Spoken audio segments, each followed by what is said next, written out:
Bismillah. Assalamualaikum warahmatullahi wabarakatuh. Innal hamdalillah nahmaduhu wa nasta'inuhu wa nastaghfiruh wa na'udzu billahi min shururi anfusina wa min sayyiati a'malina. Man yahdihillahu fala mudilla lahu wa man yudlil fala hadiya lahu. Wa asyhadu an la ilaha illallah wahdahu la syarika lah wa asyhadu anna Muhammadan abduhu wa rasuluh alladzi la nabiyya wa la rasulahu ba'dah. Yaqulullahu azza wa jalla fi kitabihil karim, ya ayyuhalladzina amanu ittaqullaha haqqa tuqatih wa la tamutunna illa wa antum muslimun. Ya ayyuhalladzina amanu ittaqullaha wa qulu qawlan sadida yuslih lakum a'malakum wa yaghfir lakum dhunubakum wa may yuti'illaha wa rasulahu faqad faza fawzan 'azima.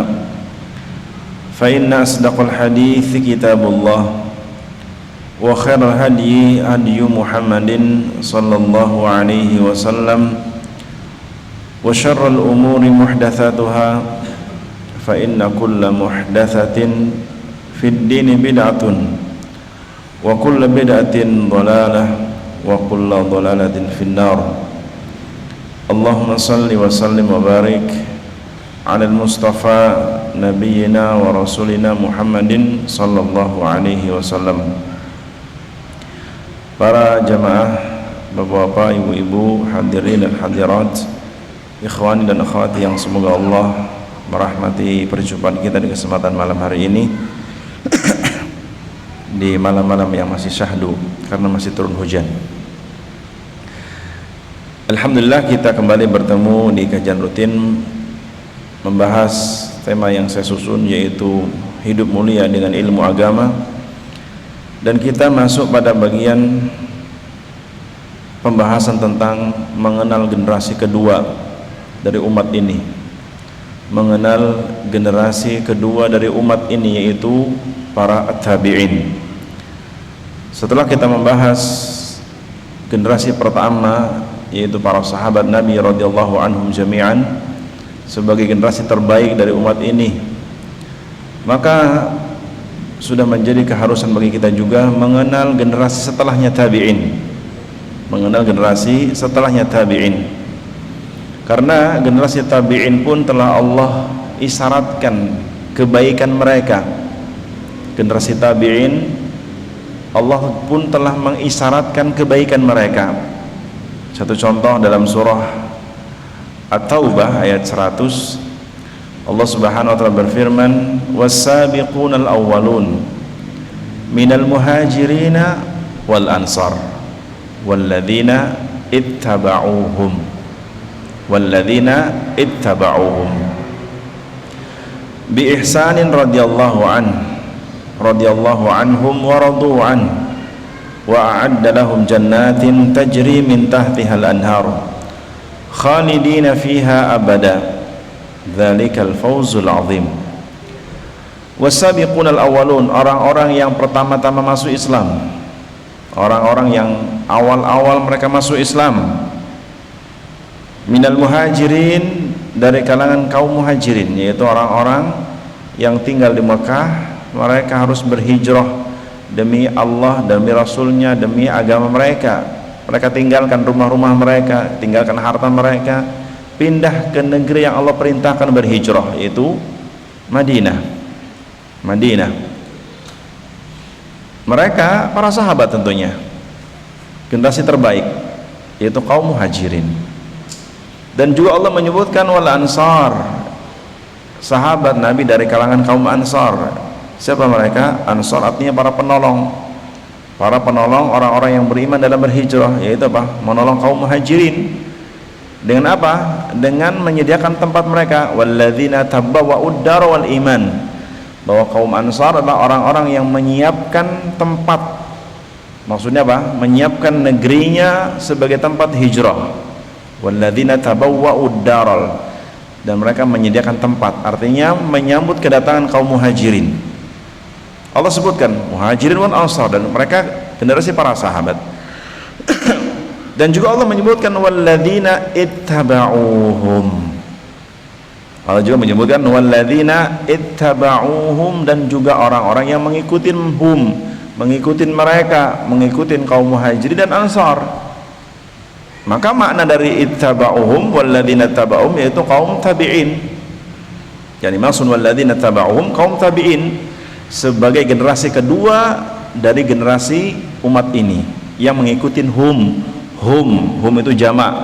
Siapa mereka? Maksudnya al-muhajirin wal ansar, yang mana mereka mengikuti para sahabat bi ihsan dengan kebaikan. Maksud mengikuti dalam hal iman, berimannya kepada Allah.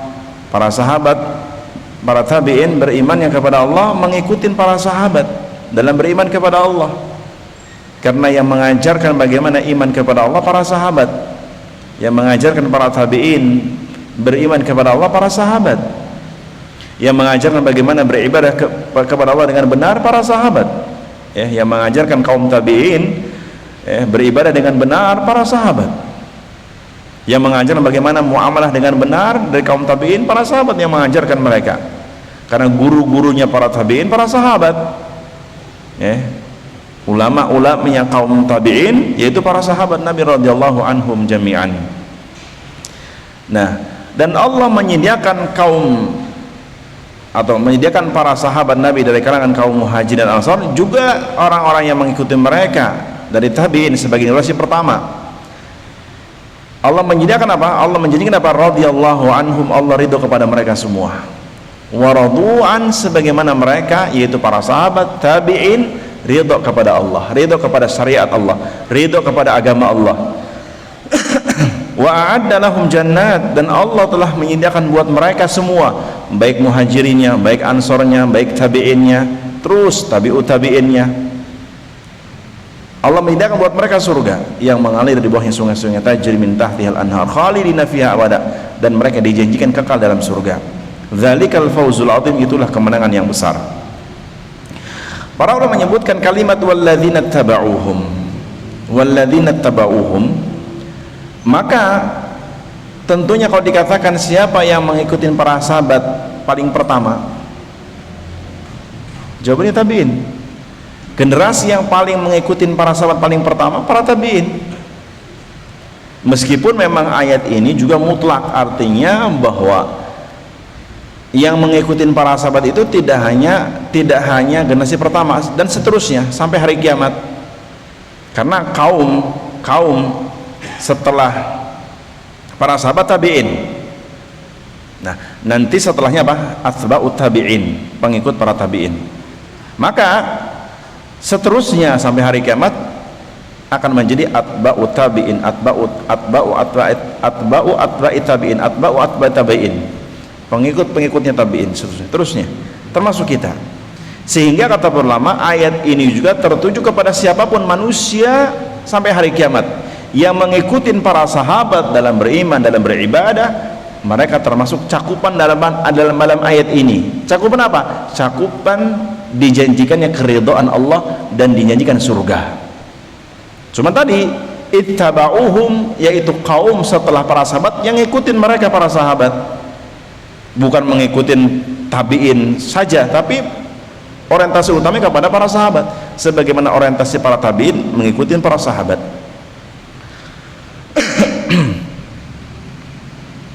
Kemudian dalil yang lain, contoh dalam hadis riwayat Imam Al-Bukhari yang menyatakan bahwa tabi'in juga generasi yang dipuji oleh Allah dan Rasulnya.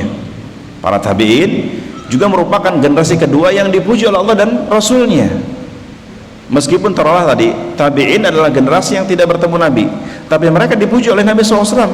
Nabi mengisyaratkan kebaikan mereka. Contoh dalam hadis riwayat Imam Al-Bukhari, riwayat Imam Muslim dan yang lain, banyak hadis riwayatnya. Artinya hadisnya sangat banyak riwayatnya. Contoh mulai dalam hadis riwayat Imam Bukhari di hadis yang ke-2497 tentang masalah persaksiannya. Nabi mengatakan dari sahabat Imran ibn Husain, dari sahabat Imran ibn Husain radhiyallahu anhuma, semoga Allah meridhai keduanya. Beliau menuturkan, qala Nabi SAW, Nabi SAW bersabda, kata Nabi, khairukum qarni. Dalam riwayat, khairun nasi qarni. Khairukum qarni, sebaik-baik kalian yang hidup sezaman, yang qarn itu yang seabad. Qarn artinya yang seabad, yang bertemu, ya, kurun, jamaknya kurun. Maka dalam riwayat, dalam lafaz yang lain, di riwayat yang lain lafaznya khairun nas qarni, ya. Meskipun ada sebagian lafaz mengatakan khairul qurun, ya, sebaik-baik abad. Di sini para ulama seperti Syekh Nasiruddin Al-Albani rahimahullah, lafaz hadis yang mengatakan khairul qurun itu tidak benar atau kurang tepat, karena yang dipuji bukan zamannya tapi orang-orang yang hidupnya, sehingga lafaz yang disepakati oleh para ulama hadis tentang lafaz yang benar itu khairun nas, sebaik-baik manusia, atau di riwayat Bukhari khairukum, sebaik-baik kalian, dan kalian maksudnya manusia. Nabi mengatakan khairukum qarni, sebaik-baik kalian itu manusia adalah yang sezaman denganku, yang bertemu denganku, yaitu para sahabat. Kemudian Nabi mengatakan tsummal ladzina yalunahum, kemudian sebaik-baik kalian juga yang mengikuti kalian setelahnya. Yalunahum artinya yang yalu, mengikuti setelahnya. Maka dikatakan atau ditanyakan, kalau kita tanyakan, siapa yang mengikuti para sahabat paling pertama? Tabi'in kah atau tabi'ut tabi'in? Tabi'in, ya kan? Tentunya tabi'in yang mengikuti mereka pertama kali, ya tabi'in. Tidak ada konotasi yang lain, tidak ada makna yang lain. Sebagaimana sering saya katakan bahwa ketika turunnya ayat Al-Quran, yang menyaksikan turunnya Al-Quran, yang menyaksikan bagaimana Al-Quran dipahamkan dan memahami Al-Quran dengan baik, siapa kira-kira? Siapa kira-kira? Para sahabat, gak ada yang lain. Karena generasi yang menyaksikan turunnya ayat para sahabat. Nah, begitu pula generasi yang menyaksikan kebaikan para sahabat siapa? Tabi'in, gak ada yang lain. Begitu pula generasi yang menyaksikan kebaikan para sahabat, tabi'in, karena mereka yang sezaman dengan para sahabat. Maka Nabi mengatakan di sini apa? Tsummal ladzina yalunhum, kemudian orang yang mengikuti mereka, yang yaluna artinya yang mengikuti para sahabat, itu tabi'in maksudnya. Dan disebutkan dalam riwayat juga tsummal ladzina yalunhum, disebutkan yang ketiga, khairun nasi qarni, sebaik manusia adalah yang sezaman denganku. Kemudian tsummal ladzina yalunhum, dan yang mengikuti mereka setelahnya. Tsummal ladzina yalunhum, dan yang mengikuti lagi setelahnya. Dan Nabi hanya menyebutkan tiga. Sedangkan yang keempat Nabi tidak mengatakan yalunhum lagi. Artinya kalimat tsummal ladzina yalunhum, tsummal ladzina yalunhum hanya dua kali. Sehingga yalunhum pertama tabi'in, yalunahum kedua tabi'ut tabi'in, dan Nabi tidak menyebutkan yang ketiga tsummal ladzina lahum, tidak. Nabi mengatakan yang urutan keempat, tidak mengatakan tsummal ladzina lahum, tapi Nabi mengatakan inna ba'dakum qauman yakhunun, maka orang-orang setelah kalian, maksudnya disebutkan tiga tadi, akan datang sekelompok kaum yakhunun, yang mereka banyak berkhianat, wala yu'tamanun, dan mereka tidak dapat dipercaya, artinya tidak bisa tidak bisa dipegang amanah mereka. Wa yashhaduna wala yustashhadun, mereka bersaksi tanpa diminta. Mereka bersaksi tanpa diminta. Paham? Mereka kaum yang suka bersaksi tanpa diminta. Paham nggak? Gini, dalam Islam seorang bersaksi hendaklah ketika diminta. Kebaikan seseorang itu ketika dia bersaksi kalau diminta, kalau tidak maka dia tidak bersaksi, karena persaksian akan ada sumpah di dalamnya. Persaksian itu akan ada sumpah dalamnya.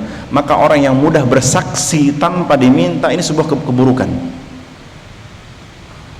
Maka contoh ya, dalam pergaulan pokoknya gini, ada si A, ada si B, ada si A, si B, pokoknya bertengkar, antum datang, terus apa? menguatkan si A tanpa diminta. Ini tidak baik. Tidak baik. Harus seseorang bersaksi itu apa? Setelah diminta. Tapi kata Nabi akan datang sekelompok kaum yang dalam hadis ini disebutkan kelompok yang keempat, sahabat, tabi'in, tabi'in. Akan datang sekelompok kaum yang mereka itu apa? Wa yashhadun, suka bersaksi wala yustashhadun. Artinya suka bersaksi tanpa diminta. Dan biasanya orang seperti ini tidak mau bersaksi kalau diminta biasanya.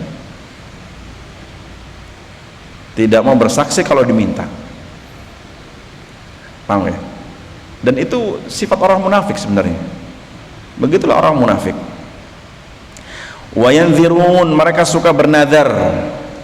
Wala yafun, tapi tidak mau menunaikan nazarnya. Makanya di zaman setelah tabi'in itu banyak keburukan. Apalagi di zaman sekarang.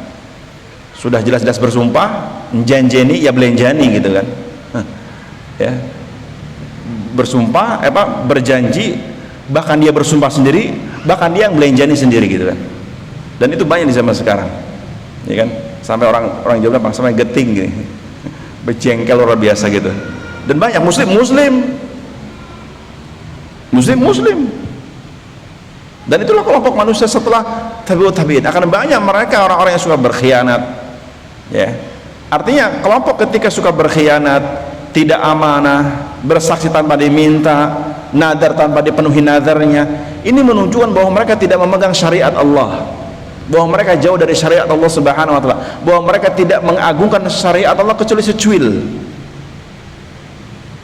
Adapun generasi para sahabat tabi'in, mereka generasi yang istislam, generasi yang mereka tunduk patuh kepada Allah dan Rasulnya, yang prinsip mereka sami'na wa ata'na, tanpa banyak berpikir. Dan itu para sahabat, dan diikuti setelahnya para tabi'in. Karena dalam hadis ini disebutkan bahwa generasi keempat itu Nabi katakan keburukan mereka, ya, wa yadhharu fihimus siman. Nah, di akhir hadis, dan nampak di generasi keempat banyak orang yang suka menggemukkan badan. Wa yadhharu fihimus siman, banyak orang yang gendut-gendut, kesibukannya makan. Ya enggak? Iya. Apunten aja yang gendut ya. Yang tidak normal gitu kan. Sampai apa biasanya? Istilahnya apa? Obesitas. Ya. Secara agama, jangan secara agama, secara kemanusiaan fitrah, jenengan nyawang wong gendut piye? Nyawang sing obesitas. Kita bicara umum ya. Saya tidak menjustifikan seseorang, umum. Menilai baik apa buruk secara umum. Anda nggak mau menjustifikan si fulan nggak, umum. Atau fitrah antum nyawang wong gendut atau wong obesitas, senang apa apik, baik apa tidak baik? Nggak bisa jawab. Antum kaum yang membingungkan antum ini. Ditanya aja nggak jawab. Nggak bisa jawab secara fitrah. Anda pribadi nggak senang, apalagi secara agama. Ya. Ini maksudnya yang over, yang sangat over ya. Ya. Maka di sini dalam hadis lebih mengatakan di antara ciri generasi keempat apa? Wa yadhharu fihimus siman, akan muncul orang-orang yang mereka ya berbadan gemuk-gemuk, ya berbadan gemuk-gemuk. Ini yang disebutkan dalam hadis tentang kebaikan para tabi'in, sehingga mereka adalah kelompok yang memang Rasulnya juga memuji mereka. Bahkan juga Nabi yang memuji salah seorang tabi'in, seperti Uwais Al-Qarni.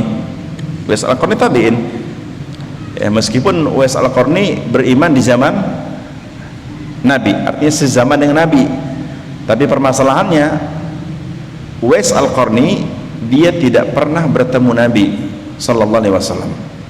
Tapi kebaikan Uwais Al-Qarni diketahui Nabi SAW karena hidup sejaman dengan Nabi, ya kan? Sehingga Rasul pernah berwasit kepada Umar bin Khattab, jika datang seorang laki-laki dari Yaman bernama Uwais Al-Qarni, fa'ti minhu, datangi dia dan mohonkan kepada dia untuk memohonkan ampun kepada Allah untuk wahai Umar. Itu pesan Nabi kepada siapa? Umar. sahabat disuruh Nabi untuk meminta kepada seorang tabi'in agar tabi'in tadi memohonkan ampun kepada Allah buat sahabat. Dan ini kebaikan tentunya, meskipun hadis ini bukan sedang menjelaskan kedudukan Uwais lebih tinggi dari Umar bin Khattab, bukan, tapi Nabi sedang menjelaskan fadlun minallah, karunia yang Allah berikan kepada Uwais Al-Qarni. Paham? Karena as-suhbah, persahabatan itu lebih mulia ketimbang kenalan. Jadi sahabat itu mulia,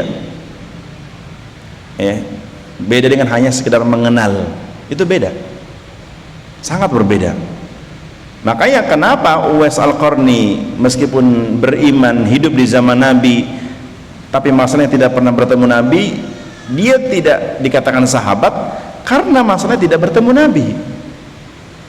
Meskipun Rasulullah mengakui kebaikan Uwais Al-Qarni, tapi kedudukan kebaikan derajat Uwais Al-Qarni tidak akan mengalahkan sahabat Nabi atau para sahabat Nabi satupun, tidak akan, ya. Dan banyak hadis yang menyatakan demikian, seperti Nabi mengatakan la tasubbu ashabi, janganlah kalian mencela sahabat-sahabatku. Nabi tidak mengatakan mencela tabi'inku, enggak, atau para tabi'in, tidak. Nabi mengatakan la tasubbu ashabi, janganlah kalian mencela sahabat-sahabatku. Lau anna ahadakum anfaqa mithla uhudin dhahaba ma balagha mudda ahadihim wala nasifahu, sekiranya di antara kalian mau berinfak sebesar gunung Uhud emas, maka keutamaan itu tidak akan menyamai keutamaan sahabat, meskipun satu mud ataupun setengahnya. Meskipun konteks hadis ini antara sahabat, dan saya terangkan di kesempatan sebelumnya asbabul wurud, tentang sebab turunnya hadis ini atau sebab Nabi menyebutkan hadis ini di antara sahabat. Nah, kalau di antara sahabat saja ada kemuliaan yang berbeda-beda, maka tabi'in jelas berbeda lagi dengan sahabat, dan dia akan sama. Bahkan Ibnu Umar pernah memarahin seorang laki-laki dari kalangan tabi'in yang lebih mengutamakan Umar bin Abdul Aziz ketimbang Muawiyah, ya. Ibnu Umar pernah memarahin seorang laki-laki dari kaum muslimin yang dia bukan sahabat, ya, tabi'in, yaitu dia lebih membesar-besarkan atau lebih mengagungkan atau lebih memuliakan sahabat Umar, bukan sahabat, memuliakan Umar bin Abdul Aziz ketimbang Muawiyah, ya. Siapa Umar bin Abdul Aziz?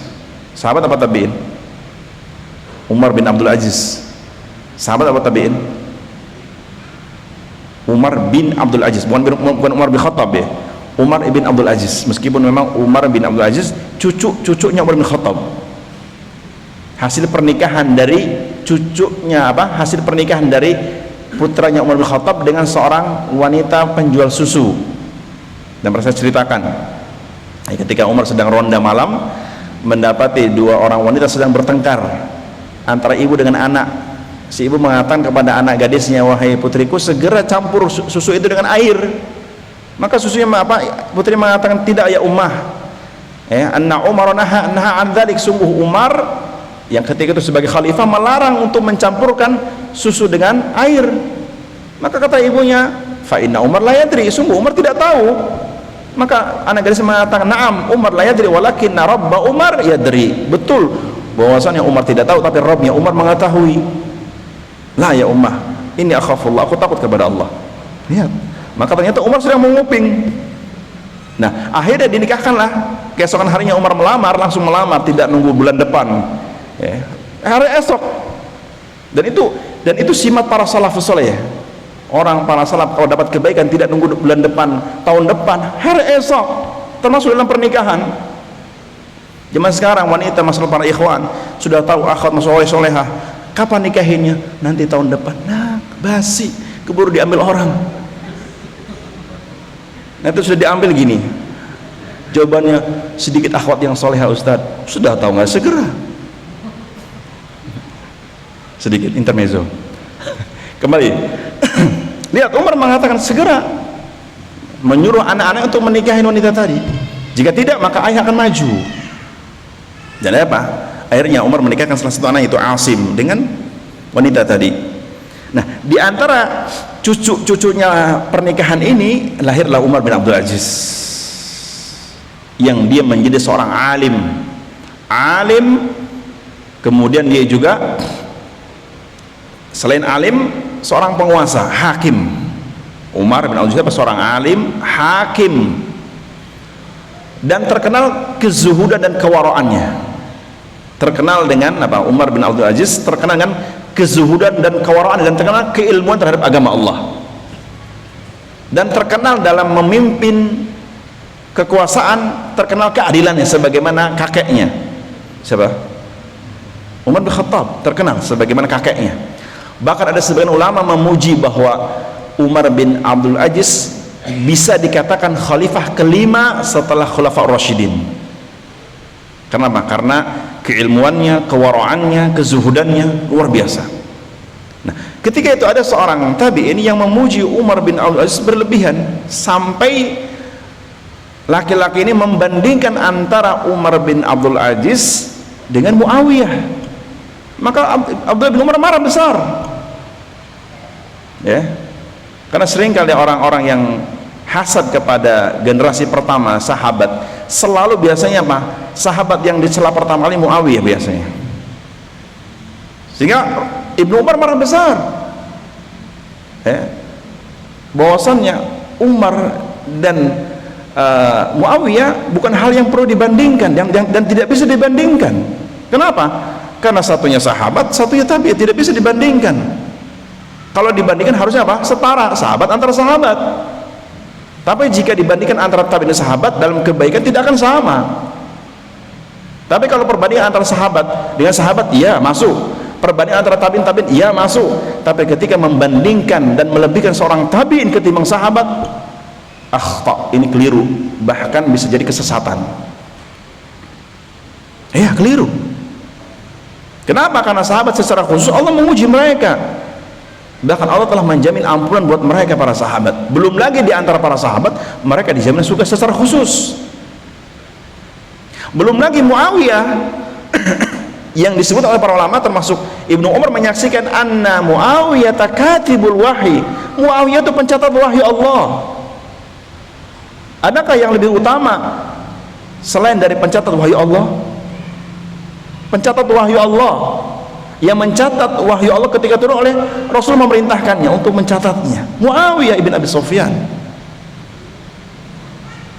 Maka tidak bisa dibandingkan. Tetapi meskipun demikian, tabi'in punya keutamaan, meskipun keutamaannya tidak akan seperti para sahabat, tapi mereka keutamaan, dan para tabi'in memiliki keutamaan buat umat ini, tapi kedudukan setelah para sahabat radhiyallahu anhum jami'an wa rahimahullah. Itu yang banyak sekali dalil-dalil yang menyatakan tentang kebaikan para tabi'in, ya, banyak sekali dalil-dalil yang menyatakan tentang kebaikan para tabi'in. Sekarang kita bahas apa makna tabi'in, apa definisi tabi'in secara bahasa maupun istilah. Sebelum kita masuk membahas tentang definisi tabi'in, sedikit mengulas tentang sahabat. Siapakah sahabat? Sahabat dikatakan sahabat karena apa? Lahus suhbah, punya hubungan persahabatan dengan siapa? Rasulullah SAW.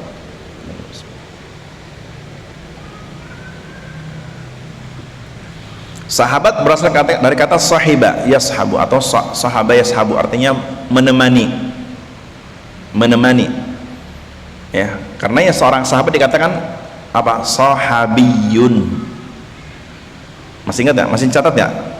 Catatannya dulu. Seorang sahabat dikatakan apa? Sahabiyun. Sahabiyun, seorang sahabat. Dua orang sahabat, sahabiyani, ya, sahabiyani. Nah, jamaknya bisa digunakan kata ashabun,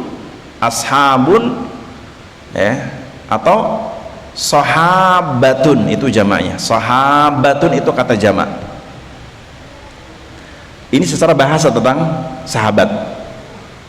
Adapun secara istilah atau secara syar'i, definisi syar'i tentang sahabat sebagaimana yang dicatat oleh ulama-ulama hadis atau ulama mustalahul hadis, mereka mengatakan definisi sahabat itu secara syar'i man laqiyan nabiyya sallallahu alaihi wasallam,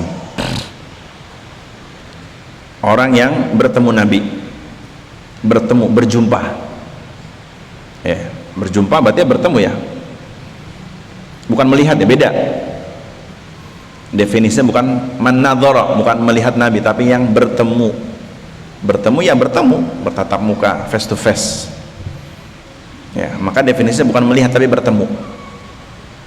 Kalau dikatakan kalau dikatakan sahabat definisinya melihat, maka seperti Abdullah bin Umi Maktum tidak termasuk. Kenapa? Kalau seandainya definisi sahabat itu yang melihat Nabi, bukan yang bertemu Nabi, maka definisi yang mengatakan sahabat itu yang melihat Nabi, maka Abdullah bin Umi Maktum tidak termasuk sahabat. Kenapa? Karena buta tidak bisa melihat. Maka jika definisi sahabat itu yang melihat Nabi, Abdullah bin Umi Maktum tidak termasuk. Tapi justru definisi yang benar, sahabat itu man laqiya, yang bertemu Nabi. Bahkan Abdullah bin Umi Maktum termasuk sahabat Nabi yang menjadikan sebabnya turunnya ayat seperti surah Abasa. Surah Abasa turunnya karena apa? Karena kedatangan Abdullah bin Umi Maktum kepada Nabi minta nasihat, minta pensucian diri, pensucian jiwa. Tapi Nabi ketika itu sedang sibuk menjamu tamu-tamu orang kafir dari Quraisy yang Nabi mengharapkan keislaman mereka. Dan Abdullah bin Umi Maktum meminta kepada Nabi berkali-kali, minta nasihat untuk mensucikan dirinya, tapi Nabi tidak menggubris. Sampai akhirnya Nabi pun bermuka masam, padahal Abdullah bin Umi Maktum tidak melihat Nabi bermuka masam, gitu kan? Iya enggak? Nabi bermuka masam kepada siapa? Abdullah bin Umi Maktum, karena ada sedikit kejengkelan, gitu kan? Nabi bermuka masam, padahal Abdullah bin Umi Maktum tidak melihat kan? Tapi Allah melihat. Turunlah ayat sebagai teguran khusus buat Nabi. Abasa wa tawalla an ja'ahul a'ma, dan seterusnya. Maka definisi sahabat man laqiya an-nabi, yang bertemu Nabi. Yang kedua, aslama wa amana bih, orang yang masuk Islam dan beriman kepada Nabi, menyatakan diri masuk Islam dan beriman kepada Nabi dan apa yang Nabi bawa dari sisi Allah, syariat. Yang ketiga, wa mata ala al-iman, dan mati di atas iman. Ini definisi yang disebut para ulama. Dan sebagian menambahkan yang keempat, wa in khallat alaihim riddah, wa in khallat ahadum minhum alaihim riddah, atau wa in khallat ahadum minhum minar riddah. Yang keempat, sebagian menambahkan definisi, meskipun ada di antara mereka yang pernah murtad. Paham bahasa pernah murtad? Bukan murtad. Kalau murtad itu berarti sampai matinya mati, murtad gitu. Ini wa in khallat alaihim riddah, pernah terjadi kemurtadan, berarti apa? Ya, murtad kemudian apa? Masuk Islam kembali dan mati di atas iman. Maka para ulama memasukkan ini termasuk definisi tambahan. Ya, tapi sedikit jumlahnya yang murtad. Sebenarnya ulama mengatakan ada memang beberapa sahabat yang murtad, tapi tetap kategori sahabat. Karena apa? Beriman kembali sampai wafatnya. Seperti namanya disebut oleh para ulama, siapa nama sahabat yang pernah murtad? Contohnya di sini yang disebut oleh para ulama,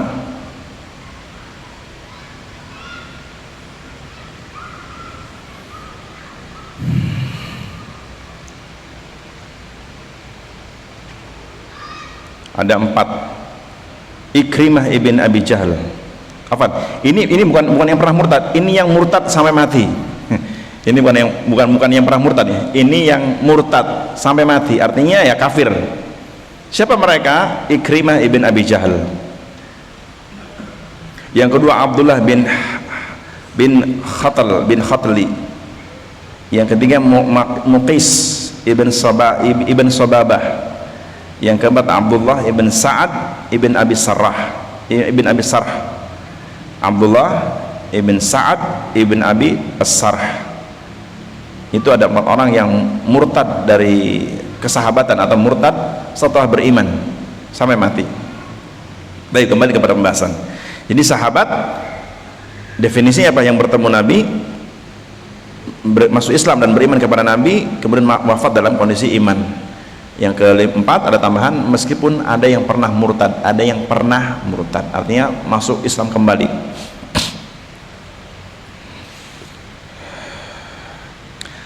Sekarang tabi'in, itu tadi sahabat. Tabi'in bagaimana? Para ulama menyebutkan tabi'in secara bahasa itu berasal dari kata tabi'a atau taba'a yatsba'u. Jadi kalimat tabi'in atau definisi tabi'in secara bahasa itu dari kata aslinya taba'a yatba'u, taba'in, taknya fathah, ba fathah, ainnya fathah, taba'a. Ini fi'il madhi namanya. Kemudian mudhari'nya yatba'u, ya nyambung ke ta, nyambung ke ba, nyambung ke ain, yatba'u, ya-nya fathah, ta-nya sukun, ba-nya fathah, ainnya dhammah, yatba'u. Enggak taba'a yatba'u. Sebagian mengatakan tabi'a yatba'u. Maknanya apa? Maknanya mengikuti bahasa kita. Tabi'a atau taba'a yatba'u arti bahasa kita mengikuti. Karenanya tabi itu isim fa'il. Isim fa'il itu apa bahasa kita? Apa? Predikat, subjek, predikat, objek. Pelaku. Apa pelaku? Pelaku apa? Predikat. Pelaku. Seorang yang mengikuti dikatakan tabi'. Seorang pengikut namanya tabi'un. Nah, secara bahasa tabi artinya as-sayru wara'a syai'in muayyan. Jadi secara bahasa tabi seorang pengikut secara bahasa Arab ya. Adalah apa? As-sayru wara'a syai'in muayyanin. Yaitu orang yang berjalan di belakang sesuatu tertentu. Seorang yang berjalan di belakang sesuatu tertentu. Sulangin. Jadi tabi'un itu kata isim kata dari tabi'a, pelaku maksudnya, yaitu apa? As-sayru, orang yang berjalan, wara'a syai'in, di belakang sesuatu, muayyanin, tertentu. Contoh apa contohnya? Ini apa? Tiang bendera. Apa ya? Diambil ya, nggak merusak video kan? Ini apa? Contohnya tiang. Nah, ini yang duluan berjalan. Ini tabi. Maka dikatakan tabi as-sayru, orang yang berjalan. Tabi, ini tabi, orang yang berjalan di belakang. Ini maju ke depan. Di belakang ya, atau di belakang ini maju ke depan. Berarti ini belakang kan? Orang yang berjalan di belakang sesuatu tertentu.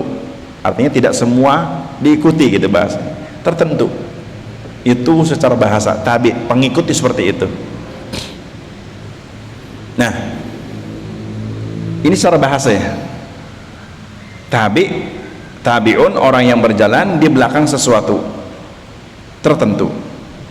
Sedangkan secara istilah atau definisi syar'i atau terminologi, para ulama memberikan definisi seorang tabi' atau sebentar. Tadi tabi itu seorang pengikut ya.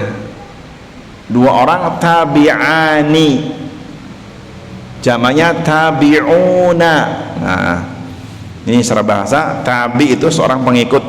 Dua orang tabi'ani, tiga seterusnya tabi'una. Nah, jadi tabi'in karena kedudukannya mudhofun ilaih. Apa itu betul? Saya belajar bahasa Arab tahu ini. Ya, aslinya tabi'un. Jadi tabi'in itu karena kedudukan katanya berbeda. Tabi'un dia sebagai apa? Kata tersendiri. Kalau tabi'in dia menjadi apa? Kata kedua, yaitu mudhofun ilaih. Seperti apa? Namanya apa? Tabi'in. Ahdu at-tabi'in, generasi tabi'in. Jadi kalimat tabi'innya setelah ahdun, maka dia menjadi apa? Mudhofun ilaih. Dan mudhofun ilaih kedudukannya apa? Kasrah. Dan jamak mudzakkar salim ya, kasrahnya dengan ain karena tabi'in. Taib, bingung nggak? Bingung ya? Kok bingung? Nggak usah bingung, bahasa Arab. Nah iya, sekarang definisi syar'i. Tadi dikatakan tabi'un atau at-tabi'u, istilahnya secara syar'i man asara as-sahabata, man asara as-sahabata radhiyallahu anhum wa syahidahum wa aslama ma'ahum wa mata wa huwa 'alal Islam. Ini bahasa Arabnya. Bahasa kitanya, tabi'in adalah seseorang, man asara, orang yang hidup sezaman. Asar itu hidup sezaman, semasa, orang yang sezaman, orang yang hidup sezaman, as-sahabah, dengan sahabat. Jadi tabi'in orang yang hidup sezaman dengan sahabat, para sahabat Nabi radhiyallahu anhum. Wa syahidahum, dan tabi'in itu, tadi koma ya biar anda paham penggalannya, orang yang hidup sezaman dengan. Jadi kalau kita rincikan definisi tabi'in, yang pertama orang yang hidup sezaman dengan sahabat. Yang kedua, wasyahidahum, yang menyaksikan para sahabat, maksudnya menyaksikan kebaikan para sahabat. Tabi'in adalah orang-orang yang menyaksikan kebaikan para sahabat, artinya mereka tahu kebaikan sahabat. Para tabi'in adalah orang-orang yang ngerti keutamaan para sahabat. Yang ketiga, wa aslama ma'ahum, dan mereka tabi'in adalah orang yang masuk Islam bersama para sahabat.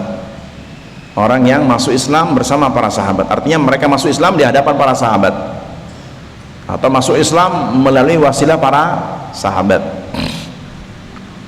Kemudian yang keempat, wa mata wa huwa muslim, dan dia mati sebagai seorang muslim. Itu 4 poin ya definisi tabi'in. Saya ulangin, yang pertama, man asara as-sahabah, tabi'in adalah orang yang hidup sezaman dengan para sahabat. Yang kedua, wasyahidahum, mereka menyaksikan para sahabat. Maksud di sini apa? Ya, bertemu sahabat, menyaksikan kebaikan para sahabat, tahu akan keutamaan para sahabat. Yang ketiga, wa aslama ma'ahum, mereka menyatakan diri masuk Islam di hadapan para sahabat. Menyatakan diri masuk Islam di hadapan para sahabat. Yang keempat, wa mata wa huwa 'alal Islam, dan dia mati sebagai seorang muslim atau mati dalam iman. Itu 4 poin definisi sahabat. Definisi apa? Tabi'in. Kita ulas sedikit tentang definisi ini. Kalimat man asara sahabah, man asara as-sahabah, artinya orang yang asara, sezaman dengan sahabat. Artinya mereka adalah orang-orang yang hidup satu masa dengan para sahabat Nabi radhiyallahu anhum jami'an. Hidup semasa dengan apa? Para sahabat Nabi radhiyallahu anhum jami'an.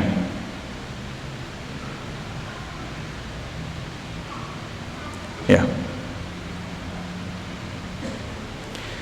Kalimat asara ya'sur, artinya apa? Yang memang semasa. Asara ya'sur, makanya ada istilah asru as-sahabah. Asru artinya apa? Zaman sahabat. Asru at-tabi'in, zaman tabi'in. Asru artinya apa? Sezaman, semasa, sewaktu.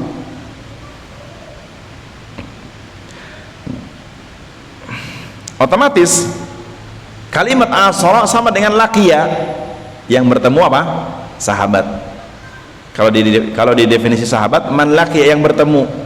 Ya, otomatis makna bertemu artinya apa? Sezaman, karena tanpa sezaman nggak akan bertemu, gitu kan? Iya nggak? Hah? Kakek kadang bisa sezaman, bisa tidak, kan? Iya nggak? Kalau sezaman bagaimana maksudnya? Seorang cucu sezaman dengan kakek, maksudnya gimana? Maksudnya gimana? Ya, ketika cucunya masih hidup, kakaknya masih hidup. Ketika cucunya lahir, maksudnya ketika cucu lahir, kakaknya masih hidup. Maka dikatakan asar, muasarah, sezaman, bertemu zamannya. Meskipun kurun waktunya singkat, nah gitu kan. Tapi sezaman, kenapa? Karena ketika lahir cucunya, kakeknya masih hidup. Tapi terkadang antara cucu sama kakek tidak sezaman. Kenapa? Ya tadi, ketika cucunya lahir, kakeknya udah nggak ada. Bahkan kadang-kadang seorang anak tidak sezaman dengan ayahnya. Bisa. Ya tadi, berarti anaknya lahir, bapaknya sudah nggak ada, yatim maksudnya itu. Maka tidak sezaman, karena hitungan zaman itu ketika lahir. Ya. Maka tidak dikatakan anak sezaman dengan sebulan ketika sebulan dalam rahim, nggak bisa. Anak sezaman dengan sebulan, tapi sebulan dulu itu masih di rahim, sebelum keluar aku udah mati. Nggak bisa. Sezaman itu ketika di dunia pernah bertemu. Begitu pula sahabat tabi'in, dikatakan tabi'in apa? Sezaman bertemu dengan apa? Tabi'in. Meskipun tidak mensyaratkan bertemu semua tabi'in, tidak. Bisa dikatakan sebagian. Ya. Bisa dikatakan apa? Sebagian atau seluruhnya. Tabi'in ya, bertemu dengan sahabat. Tapi waktunya satu zaman. Adapun pertemuan tabi'in dengan sahabat itu bisa sebagian, bisa seluruhnya. Karena nggak ketemu kan? Kenapa? Karena setelah Nabi wafat, ada sebagian sahabat dia hijrah ke suatu tempat dan tidak kembali atau tidak ke Madinah. Ya, apalagi di zaman umpamanya Khalifah Umar. Umar di zaman Khalifah Umar sering memerintahkan para sahabat yang lain untuk membebaskan daerah-daerah memperluas daerah kekuasaan. Ada yang ke Basrah, ada yang ke Irak. Sehingga ketika sebagian sahabat yang ditugaskan ke suatu tempat, mereka tidak kembali sampai wafat. Ya, maksudnya tidak kembali ke Madinah, tidak kembali berkumpul ke Madinah, tidak. Maka otomatis sebagian tabi'in tidak bertemu sebagian sahabat, mungkin ketemu sebagian tapi masih sezaman, maka tetap dikatakan mereka tabi'in. Ya, dikatakan apa? Tabi'in. Wasyahidahum, yang kedua, wasyahidahum, mereka menyaksikan para sahabat, maksudnya menyaksikan kebaikan para sahabat. Ya, selain secara zahir menyaksikan zahirnya para sahabat, tetapi juga maksud dari makna wasyahidahum, mereka juga menyaksikan fadlaha ulai sahabat, menyaksikan keutamaan para sahabat. Artinya mereka para tabi'in faham, tahu ayat tentang keutamaan para sahabat, mereka juga menyaksikan personnya para sahabat secara langsung, kebaikan para sahabat. Kan ada istilah apa? Nek urung ketemu ya, atau apa ya? Orang yang bertemu tidak seperti orang yang mendengar, atau orang yang bertemu langsung tidak seperti orang yang mendengar tentang kabarnya, kan gitu. Berbeda ya. Antum gini lah, bahasa gini, antum namanya dapat surat seseorang, dapat surat namanya dari siapa? Terus dari siapalah, saudara namanya, baca suratnya. Sama nggak ketika baca surat si fulan dengan ngobrol langsung dengan si fulan? Sama apa beda? Beda. Asik yang mana? Atau asik surat-suratan? Nggak asik bertemu langsung. Asik bertemu langsung. Karena apa? Bertemu langsung apa? Pertama tahu personnya, tahu orangnya. Kedua tahu mimik bicaranya. Ketiga tahu kapan marah, kapan tidak marah. Ya, tahu kapan bagaimana dia harus tersenyum, bagaimana senyumnya, bahkan sebenarnya orang sampai mengenang bagaimana jalannya. Ya kan? Mungkin antum juga pernah punya guru, masya Allah, cara jalannya khas gitu. Saya juga punya guru-guru sebagian, nggak pernah lupa cara jalannya itu. Bahkan cara mengawali pengajian itu ada khas khusus. Ya. Iya. Kenapa? Karena menyaksikan, bertemu menyaksikan kebaikan mereka. Karena ya orang yang menyaksikan seseorang berbeda dengan orang yang mendengar, yang sekedar hanya mendengar. Nah, para tabi'in mereka membaca keutamaan para sahabat di mana? Al-Quran kan? Para tabi'in membaca keutamaan para sahabat dalam Al-Quran. Contoh wasabiqunal awwalun, para tabi'in membaca ayat itu. Tapi plus keutamaannya mereka menyaksikan orang-orang yang dipuji oleh Allah, menyaksikan langsung dan menyaksikan bagaimana akhlak para sahabat. Para tabi'in menyaksikan bagaimana akhlak para sahabat. Kebaikan-kebaikan para sahabat disaksikan oleh para tabi'in.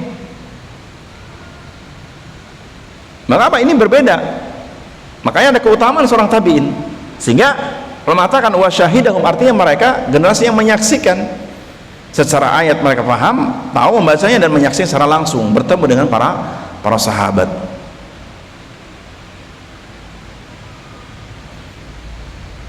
Wa aslama ma'ahum, dan mereka menyatakan diri masuk Islam kepada para sahabat, di hadapan para sahabat. Kemudian yang terpenting dari itu, penentunya apa? Wa mata 'alal Islam, mati dalam kondisi muslim. Kenapa? Kalau orang bertemu beriman tapi matinya kafir, manfaat? Nggak manfaat. Sama seperti mau ada seorang sahabat bertemu Nabi, beriman kepada Nabi, matinya kafir, manfaat? Nggak manfaat, hilang sudah. Maka penentu akhir apa? Seorang tabi'in, dikatakan tabi'in wa mata 'alal Islam, mati di atas Islam. Berarti keluar dari definisi ini orang-orang yang tidak beriman kepada Allah dan Rasulnya, mereka menyaksikan para sahabat tapi tidak beriman. Apa dikatakan sahabat? Dikatakan tabi'in? Tidak. Sebagaimana orang-orang musyrik bertemu Nabi, sezaman dengan Nabi, mendengar peringatan dari Nabi tapi sampai mati tidak beriman, maka tidak dikatakan sahabat. Maka jangan antum definisikan Abu Thalib itu sahabat, Abu Jahal sahabat Nabi. Dari mana sahabat? Dia nggak beriman. Paham? Maka keluar dari definisi sahabat orang-orang yang tidak beriman, atau orang yang beriman mati dalam keadaan kafir, maka bukan sahabat. Termasuk orang munafik, bukan sahabat. Cuman yang tadi, yang pernah beriman mati murtad, apa? Pernah jadi sahabat, pernah jadi sahabat, tapi bukan sahabat ya. Jadi penentunya apa? Mata 'alal Islam, mati di atas Islam. Berikutnya, perbedaan antara sahabat dengan tabi'in, apa bedanya? Kata para ulama, farraqal ulama'u baina sahabiyyin wa tabi'i istinadan ila ta'thiri tulis suhbah wal liqa'i fi itlaqi hadzal mustalah. Para ulama membedakan atau menjelaskan perbedaan antara sahabat dengan tabi'in ya. Para ulama membedakan antara seorang sahabat dengan tabi'in. Maksudnya dari sisi apa aja bedanya? Tentunya landasannya apa? Istinadan ila ta'thiri tulis suhbah. Di sini yang membedakan seorang tabi'in itu apa? Dampak dari tulus suhbah, dari lamanya bertemu, waliqa ya, menjadi lamanya bersama-sama atau lamanya pertemuan, dan itu secara mutlak dalam istilah tabi'in. Nah, tentunya perbedaannya apa? Ada beberapa poin. Yang pertama, sahabat. Apa yang membedakan sahabat dengan tabi'in? Yutlaqu ismu sahabi ala man tathabbata ru'yatihi li Rasulullah SAW atau luqyahu li Rasulullah SAW. Seorang dimutlakkan nama sahabat, atau seorang menyandang nama sahabat, seseorang menyandang nama sahabat ketika dipastikan dia bertemu dengan Nabi SAW. Ketika dia dipastikan bertemu dengan Nabi SAW. Wa kullu man thabatat ru'yatuhu thabatat adalatuhu, maka siapa yang pernah melihat Nabi, bertemu Nabi, yang tentunya beriman kepada Nabi, wa dzalika li syarafi ru'yati Rasulullah SAW, karena melihat Nabi itu keutamaan, syaraf, kemuliaan. Bertemu Nabi dan melihat Nabi langsung itu kemuliaan yang tidak sembarang kemuliaan. Makanya tadi katakan bahwa seorang sahabat dikenal sahabat karena bertemu Nabi, yang tentunya juga apa? Beriman, juga mati di atas Islam. Ini maksudnya. Tapi penentu intinya apa? Seorang sahabat dengan sahabat karena bertemu Nabi. Maka sebaik apapun seorang tabi'in, atau sebaik apapun atau sebanyak apapun kemuliaan seseorang, tapi tidak pernah bertemu Nabi, maka bukan sahabat. Seperti Uwais Al-Qarni tadi saya katakan. Uwais Al-Qarni banyak kebaikannya, banyak keutamaannya. Nabi memuji Uwais Al-Qarni, tapi karena tidak pernah bertemu Nabi, maka dia tidak dinamakan atau tidak disebut sahabi. Nah, apa maksudnya? Kenapa? Karena tidak bertemu Nabi, meskipun marrah sekali seumur hidup. Karena memang tidak semua sahabat juga bertemu Nabi itu lama durasinya, tidak semua para sahabat berjumpa Nabi itu atau bersama Nabi itu durasinya lama, tidak, berbeda-beda. Ada sebagian sahabat terutama sahabat-sahabat Badui yang bertemu Nabi hanya sekali seumur hidup, tapi dia sahabat. Bagaimana bisa? Kok bisa? Bisa. Dia mendengar kerasulan Nabi Muhammad di pedalaman, atau dia mendengar kenabian dan kerasulan Nabi Muhammad, kemudian datang ke Madinah, cross check, memastikan, dan benar. Akhirnya apa? Masuk Islam. Setelah masuk Islam, belajar sedikit masalah akidah, belajar agama sedikit, pulang ke negerinya, sampai mati tidak bertemu Nabi. Tapi ada sebagian orang mendengar cerita Nabi, mendengar kerasulan Nabi, dia penasaran, datang ke Mekah, masuk Islam, sampai matinya tidak pulang ke kampungnya. Ada seperti kisah Salman Al-Farisi. Ini kan bukan orang Mekah, Salman Al-Farisi orang Faris, ya kan? Faris itu nisbat kepada negeri Faris. Kalau sekarang namanya apa? Prancis. Kok bisa ya orang Prancis? Tapi kan dulu bukan Prancis, namanya Faris. Di negeri Faris. Datang ke Madinah, ke Mekah untuk mendengar apa? Memastikan.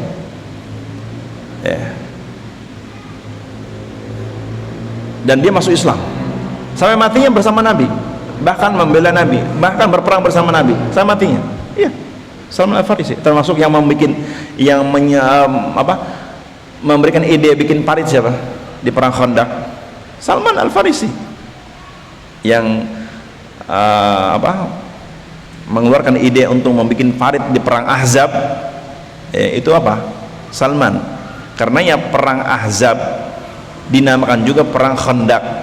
Nama lain perang Ahzab, perang Khandaq. Dikatakan perang Ahzab karena Ahzab itu zaman dari Hizb. Hizb itu kelompok-kelompok.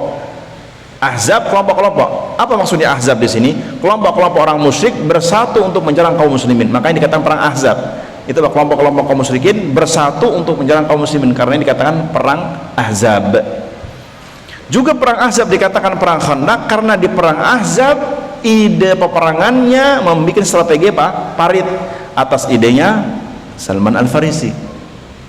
Nah, jadi sahabat Salman bukan orang Madinah, bukan orang Mekah, tapi hijrah dari negerinya Faris menuju Mekah dengan satu tujuan, mau langsung melihat Rasul yang dimaksud.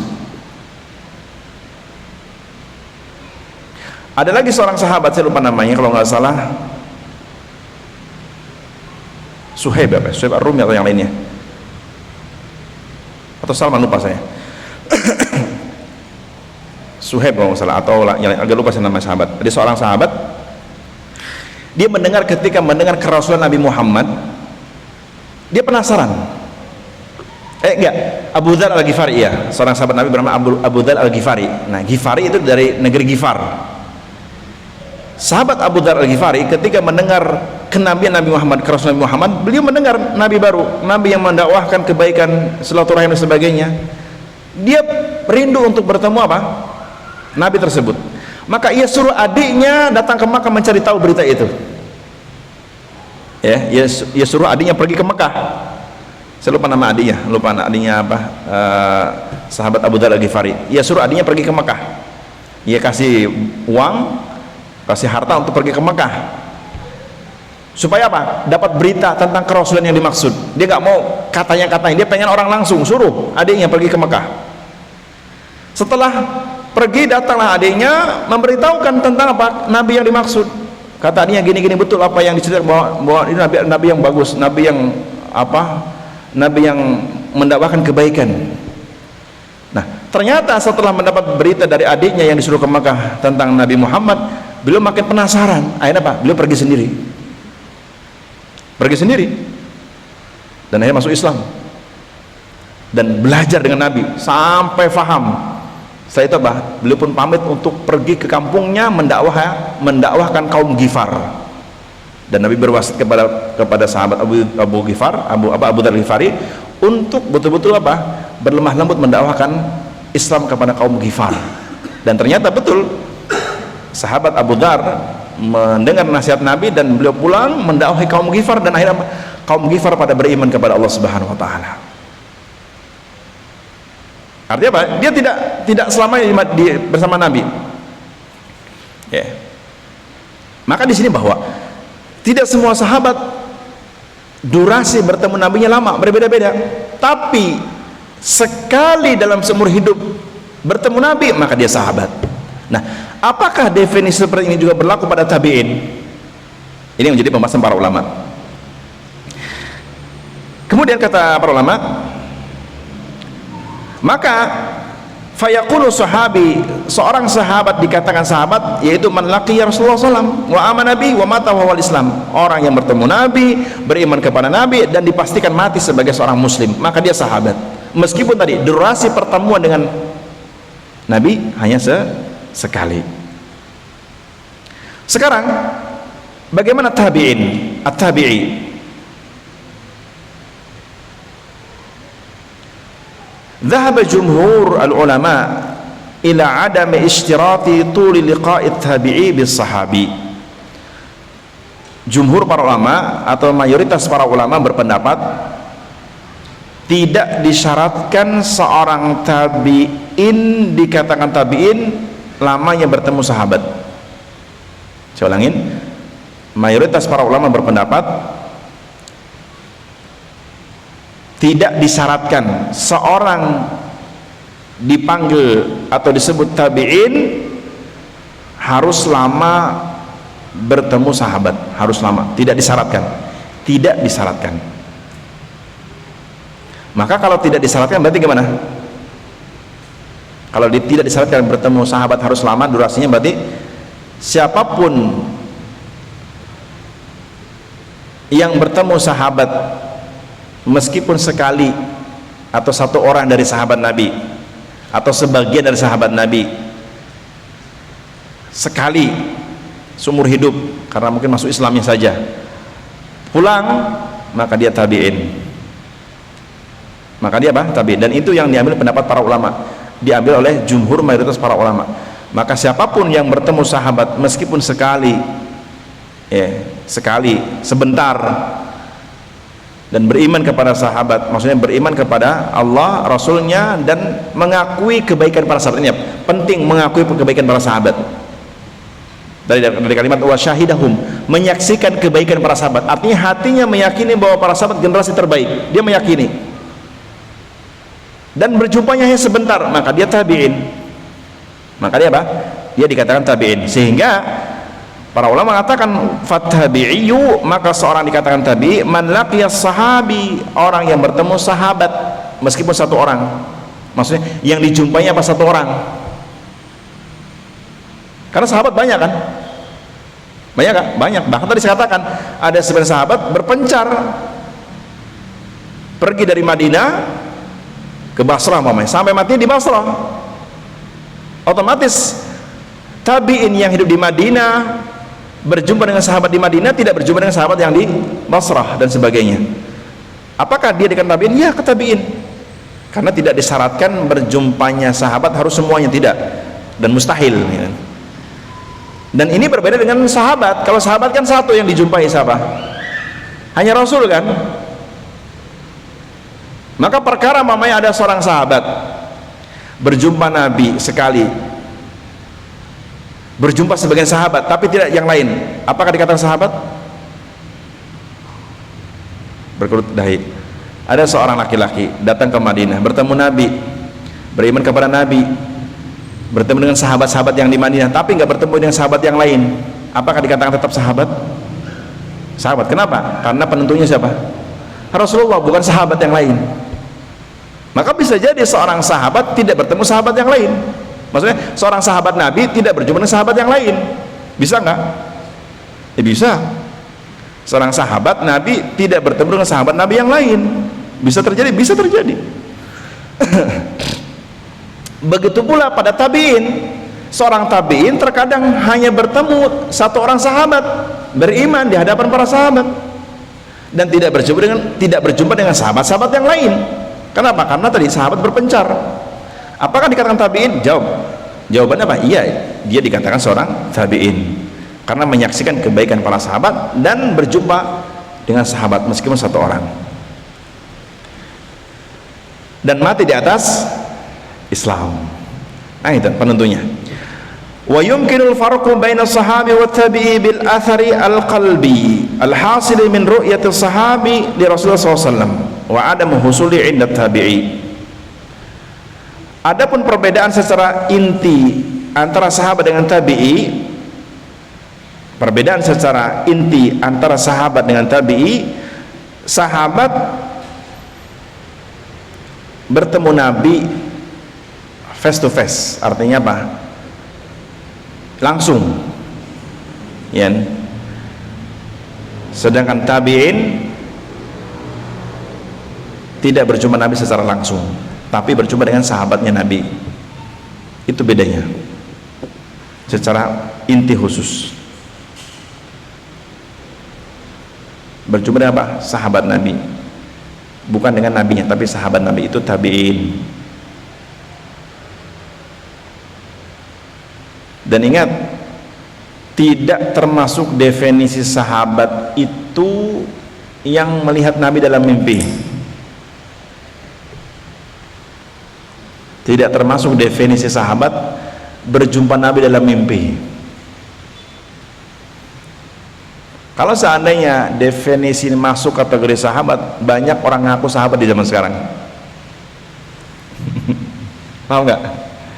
Kalau seandainya definisi bertemu Nabi di dalam mimpi itu sahabat, tentunya apa? Banyak orang ngaku sahabat Nabi di zaman sekarang. Tapi ironisnya, ada banyak sebagian orang ngaku berjumpa Nabi dalam mimpi, tapi orang terburuk dalam amalannya, atau orang yang amalannya menyelisihi Nabi. Ngakunya berjumpa Nabi, tapi amalannya menyelisihi Nabi. Bahkan orang yang mendakwahkan amalan-amalan bid'ah, ngakunya bertemu Nabi. Bahkan katanya ada seorang yang mengaku Nabi kalau bertemu Nabi melotot matanya.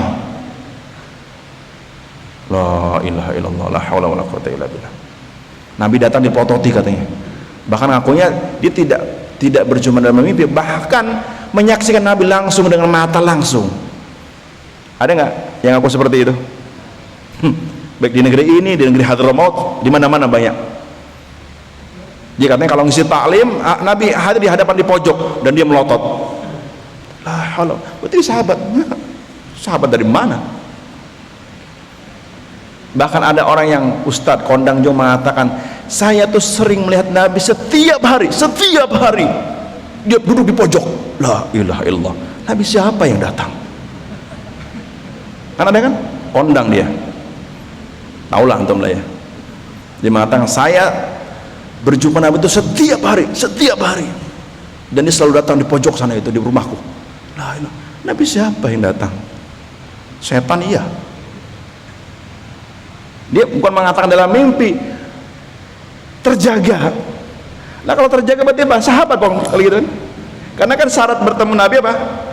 Berjumpa langsung. Nah, kalau mengatakan aku melihat Nabi dalam kondisi terjaga, berarti nggak mimpi kan? Kalau nggak mimpi berarti apa? Sadar. Kalau sadar berarti ada wujudnya dong. Oh, Nabi telah dikubur kok. Nabi dikubur loh. Siapa yang meyakini Nabi tidak dikubur? Kafir dia. Nabi wafat, dikubur di mana? Di Madinah. Siapa yang menguburkan? Para sahabat. Bahkan orang terbaik, siapa orang terbaik umat ini? Orang yang paling baik umat ini siapa? Terbaik umat ini, Abu Bakar As-Siddiq. Beliau termasuk umat Nabi yang menyadarkan para sahabat ketika para sahabat mendengar Nabi telah wafat, mereka tidak terima. Sahabat Abu Bakar naik ke mimbar mengatakan, ayuhan nas, wahai manusia, man kana ya'budullaha fa innallaha hayyun la yamut. Wahai manusia seluruhnya, siapa yang menyembah Allah, ketahuilah Allah maha hidup dan tidak akan pernah mati. Wa man kana ya'budu Muhammadan, tapi siapa yang menyembah Muhammad, fa inna Muhammadan qad mat, sungguh Nabi Muhammad telah meninggal dunia. Ini lisan terbaik dari umat Nabi SAW. Abu Bakar As-Siddiq mengatakan qad mat, Nabi Muhammad telah meninggal dunia. Berarti dikubur. Kalau dikubur berarti nggak gentayangan rohnya. Tapi ada umat ini mengatakan Nabi hidup gentayangan kemana-mana. Na'udzubillah, sungguh jelek akidahmu, meyakini Nabi gentayangan kemana-mana. Akidahnya siapa? Akidah terburuk itu, dan akan menjadi hisab besar di hari kiamat, meyakini Nabi hidup ke gentayangan ruhnya kemana-mana. La haula wala quwata illa billah. Dia tidak memahami bab hakikat al-maut, bab hakikat kematian, dia pernah memahami itu. Maka lihat, banyak dai-dai kondang tapi nihil ilmu agama, terutama ilmu akidah. Tidak belajar ilmu akidah, tidak belajar ilmu tauhid. Masih banyak meyakini, para dai meyakini, sebagian dai yang meyakini Nabi masih gentayangan, masih hidup. Bahkan ada seorang ustadzah juga yang kondang, sekarang mulai kondang, dia mengatakan, dan dia mengatakan dengan jelas di hadapan jamaahnya, ibu-ibu katanya, kalau ibu meninggal, ya, suamimu nikah lagi, ibu bisa nyakseni itu suaminya nikah lagi. La haula wala quwata illa billah. Ada itu, ada. Kalau seandainya jejak digital nggak ada, mungkin saya nggak berani ngomong. Tapi banyak jejak digital dan terbongkar. Makanya media itu banyak manfaatnya. Yang baik kelihatan baik, makin baik. Yang buruk kelihatan keburukannya.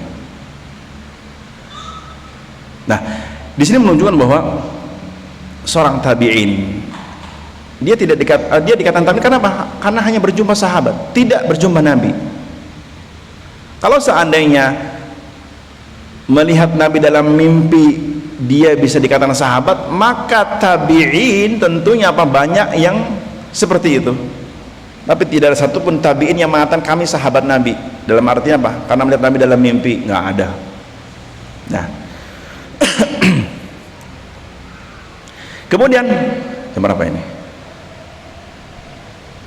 Dikit lagi, seperempat jam lagi. Masih kuat? Masih kuat ya. Sifat tabi'in fil Quran, sifat para tabi'in dalam Al-Quran.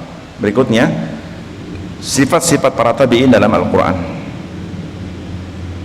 Dan sebenarnya pembahasan ini sudah saya singgung di awal-awal tadi. Artinya apa? Allah dan Rasulnya memuji kebaikan tabi'in telah diisyaratkan oleh Allah tadi dalam surah apa? At-Taubah ayat 100, dari kalimat walladzina ittaba'uhum, dan orang-orang yang mengikuti mereka, para sahabat. Siapa yang mengikuti para sahabat langsung? Jawabannya apa? Para tabi'in. Yang mengikuti langsung para sahabat, jawabannya tabi'in. Sehingga surah At-Taubah ayat 100 menjadi dalil kebaikan generasi tabi'in. Maka di sini ayat 100 dari surah At-Taubah menjelaskan tentang sifat tabi'in adalah orang yang sangat ittiba'nya kepada para sahabat. Ittiba' itu apa? Nanti kita bahas secara khusus tentang apa maksud dengan ittiba' nanti insyaallah di poin-poin berikutnya.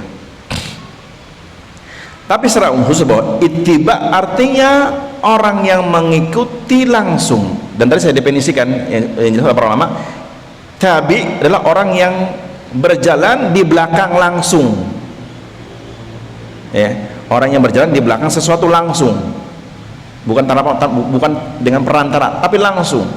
Itu tabi'in. Itu apa tabi'in? Dan dalam surah At-Taubah tadi 100, Allah memuji para sahabat langsung karena itibanya langsung kepada para sahabat, dari akidah, dari ilmu dan sebagainya. Ya, dari akidah, keyakinan maksudnya, ibadah juga sama. Contoh bahasa di sini, penjelasan para ulama, seperti Syekh Sa'di mengatakan kalimat walladzina taba'uhum, dan yang mengikuti mereka. Karena maksud mengikuti di sini bukan hanya sekedar berjalan, ya. Betul, secara bahasa tabi itu mengikuti dengan berjalan secara bahasa. Tapi mafhum, pemahaman secara definisi syar'i, maksud mengikuti itu bukan hanya berjalan tok, tapi ada maksud lain. Apa itu? Mengikuti dalam hal berkeyakinan, berakidah, beribadah, ngikutin betul-betul para sahabat karena menyaksikan langsung para sahabat. Jadi inti dari bahasa ngikutin secara zahirnya perjalanan, tapi inti dari masalah syar'i, maksud tabi'in adalah yang mengikuti para sahabat secara apa? Akidah, ibadah, muamalah dan seterusnya. Karena di sini kata Asy-Syaikh Sa'di menjelaskan kalimat walladzina taba'uhum, maksudnya kata beliau bil i'tiqadat, mengikuti para sahabat dari keyakinan-keyakinan. Artinya para sahabat bagaimana keyakinannya, mereka ngikutin bagaimana keyakinan para sahabat. Paham? Termasuk para sahabat meyakini Nabi telah wafat, maka para tabi'in pun yakini Nabi telah wafat, tidak berkeyakinan lain. Ya. Para sahabat meyakini Nabi telah wafat, tabi'in mengatakan enggak, Nabi masih hidup. Enggak seperti itu, dan tidak dikatakan tabi'in seperti itu. Tabi'in dikatakan tabi'in apa? Ngikutin para sahabat dari apa? Bil i'tiqadat, akidahnya sama. Wal aqwal, ucapan-ucapan mereka sama. Wal a'mal, amal-amal mereka secara zahir sama. Fahaula, mereka at-tabi'un, tabi'in, ngikutin para sahabat dari akidah, dari apa, ucapan-ucapan, dari amal-amal, maka mereka at-tabi'un. Humul ladzina salimu minadz-dzam, mereka para tabi'in selamat dari dzam, dari celaan. Kenapa? Karena ngikutin generasi selamat. Maka para tabi'in selamat dari celaan akidah. Kenapa? Karena akidahnya tabi'in ngikutin para sahabat. Kenapa? Karena sahabat generasi yang selamat dari celaan akidah. Begitu pula tabi'in ngikutin para sahabat dari amalannya, maka para sahabat selamat dari celaan amal mereka. Kenapa? Karena amal mereka ngikutin amal para sahabat, dan para sahabat amalnya apa? Tidak tercela, dipuji oleh Allah dan Rasulnya. Maka begitu para tabi'in, dan itu disebut oleh Syekh Sa'di rahimahullah. Wa hasalahum an-nihaya al-madah, maka hasil dari itu semua para tabi'in dipuji oleh Allah. Kenapa?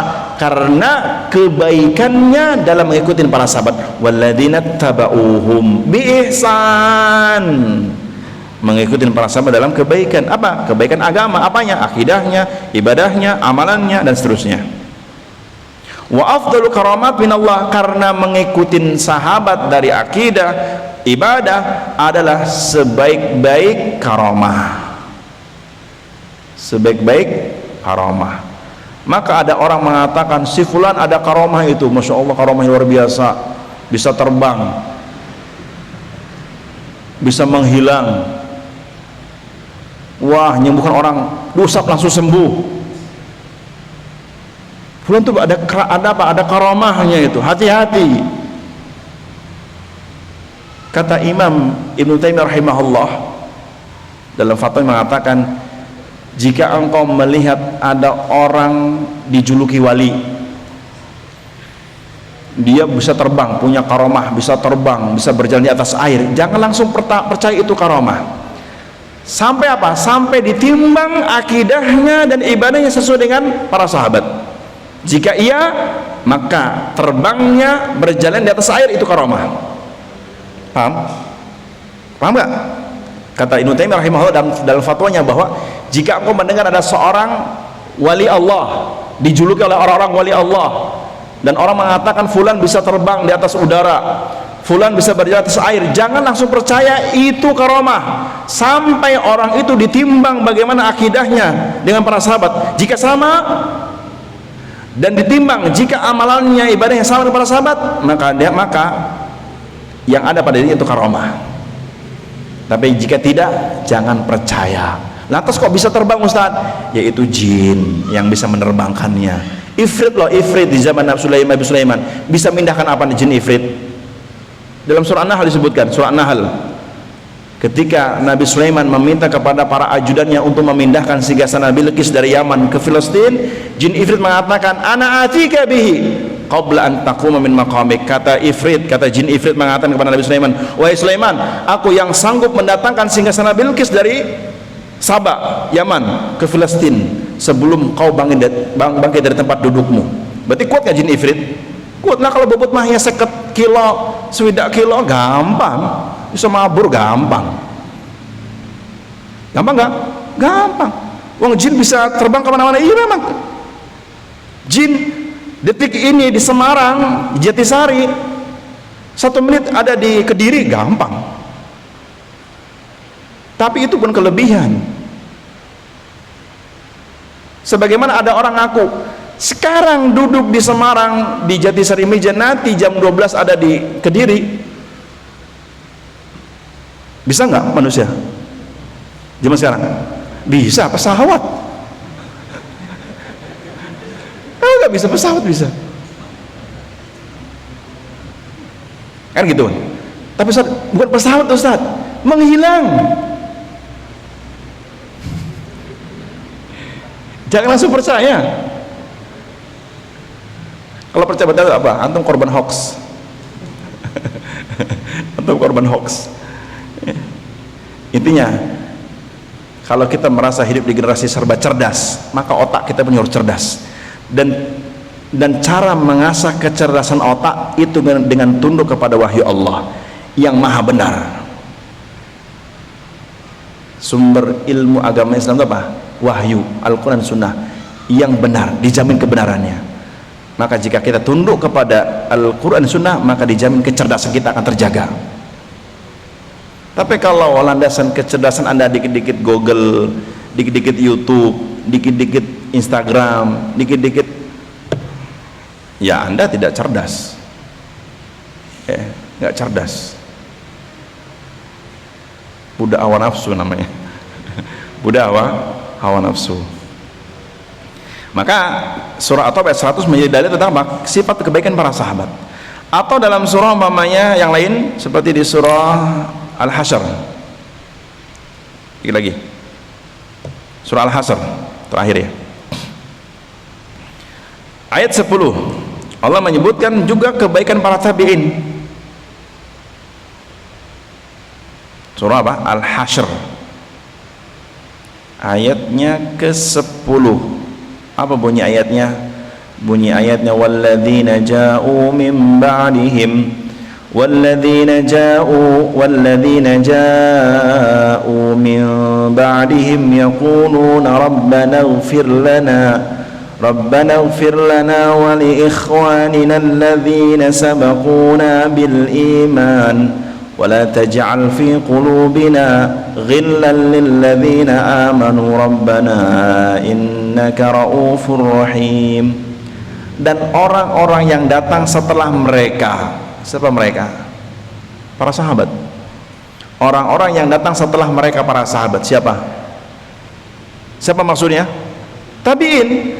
Orang-orang yang datang setelah mereka, siapa mereka? Para sahabat. Berarti setelah para sahabat siapa? Tabi'in. Yang datang setelah para sahabat itu tabi'in. Allah mengajarkan mereka, yaqulun, mereka katakan rabbana ighfir lana ya rabb kami.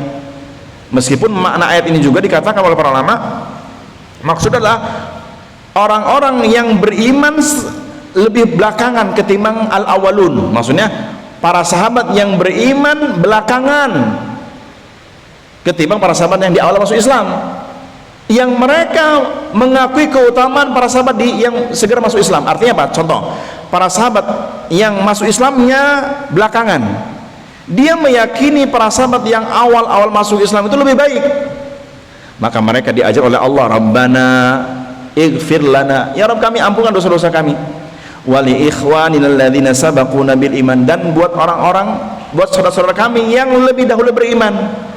Maka mafhum dari ayat ini juga bahwa para tabi'in adalah generasi yang beriman setelah para sahabat, berarti berimannya belakangan tabi'in. Sehingga walladzina atau wali ikhwanina alladzina sabaquna bil iman, mereka memohonkan ampun buat dirinya dan buat saudara-saudaranya yang lebih dahulu beriman. Berarti ngakui kebaikan awal-awal beriman kan? Mengakui beriman yang lebih dahulu itu lebih utama. Iya. Di sini buktinya Allah mengajarkan kaum pengikut para sahabat, walladzina sabaquna bil iman, ampunkan buat saudara-saudara kami yang lebih dahulu beriman. Kemudian apa?